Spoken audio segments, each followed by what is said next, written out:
Okay, so who knows why we call this, or where this color came from? Who knows what the name of the color is? Sierra. This is called Pacific Sunset. So since all the Muranos for 2015 are built in Canton, Mississippi, so they had a contest with all of the employees there. So name the new color. So they came up with Pacific Sunset. I was thinking like Gulf Coast Sunrise might be a good name. Florida Sunshine. Okay, yeah, there you go. But it is nice and copper. It's really pretty, right? So let's talk about 2015 Murano. So as you probably know, the Murano is Nissan's flagship crossover. So it was released in 2002 for the 2003 model year. So way back when, before any of you guys were born, way back then, vehicles like this were SUVs. So they were body-on-frame construction.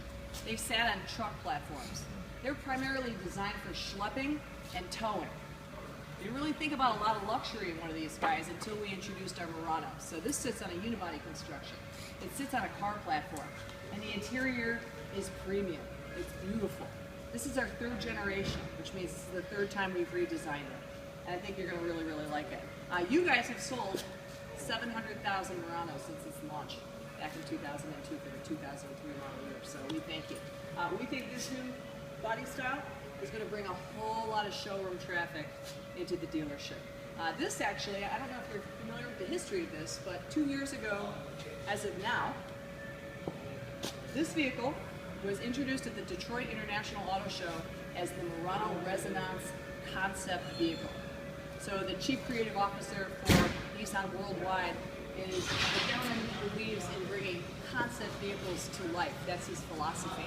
This particular vehicle is identical to the Murano Resonance Concept Vehicle that was introduced at Detroit 2 years ago. So that being said, I can't wait to see what the new Maxima is going to look like. You guys have seen that sports concept, right? Hold on, bro. So very happy about that. So who knows what Murano is named after? Yeah. Anybody know? So there's an Italian glass blower. We're just talking about marketing stuff first. So. You guys, who here has been to Vegas? No? John. Who's been to Atlantic City? Okay, it's not Vegas, but okay. If you ever go to Vegas, there's a hotel called the Bellagio, and there in the lobby as you walk in, there's a whole bunch of beautiful sculpted glass, kind of like the front end and the sides of our Murano. So an Italian glass blower named Mr. Murano creates this beautiful sculpted glass, and that's what we've named our Murano. I've been to the glass place in Italy. Oh, well, okay, so you could have just said, I've been to Italy, who needs Vegas? So that's where he's from. Oh, yeah, I've been there too. Yeah, okay, see? So The you frame guys on my tried desk Vegas. is actually from Italy. Given the choice, I would rather go to Italy. It'd be much better. All right, so let's talk about what's under the hood. If you guys would like to follow along on page 2. So this is your beautiful 2015 Murano. Under the hood, you've got a 3.5-liter V6 engine. Only one type of engine. It's part of our VQ series of engines. You'll see that engine in our 370Z and of course our Maxima and of course our Pathfinder. So 260 horsepower, 240 torque. We've also paired it with an all-new CVT with D-step tuning.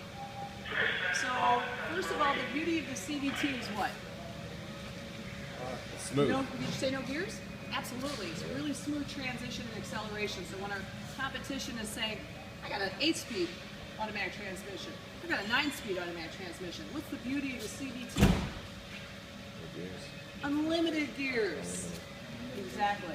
So there's no shift shock, no gear hunting. Zach, the CVT, we're talking about the CVT with the D-step tuning. What do you think about that? Let's not talk about that. All right.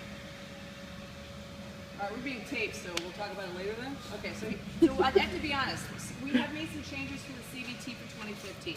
So originally the CVT was designed for continuous acceleration, no obstruction, no gear hunting, no shift shock. Wait. What? Huh? What? You're doing a good job. So no lag. So what we did for 2014 and above, we introduced the CVT D-step tuning on Altima, and we continued with Rome, and Sentra, and Versa, and now you see it's Pathfinder. And what you will experience is above 45 miles an hour at higher speeds, you will experience a simulated shift with more torque. So basically there's a computer in the CVT that's figuring out the precise drive ratios at higher speeds. You're going to experience a shift but no lag. We've done that to give you a lighter, faster CVT. That's The a D-step. torque at higher speeds, D-step tuning, is amazing. This vehicle on a turn corners beautifully.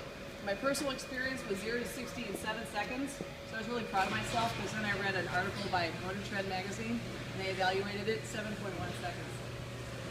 It's really low to the ground. One of the reasons, you've got an active grille shutter right here. So what it does is it closes at cruising speeds.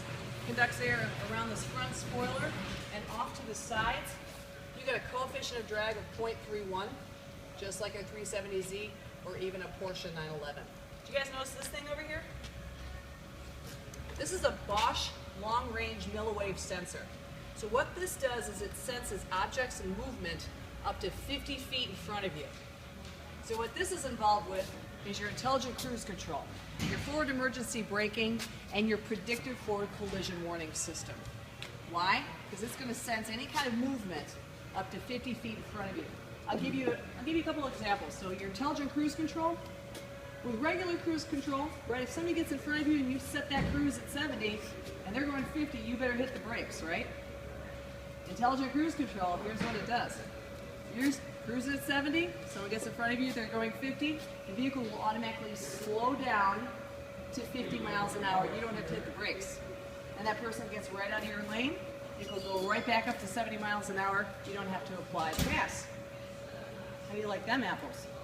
So then the forward emergency, the predictive forward collision warning system, what this is going to do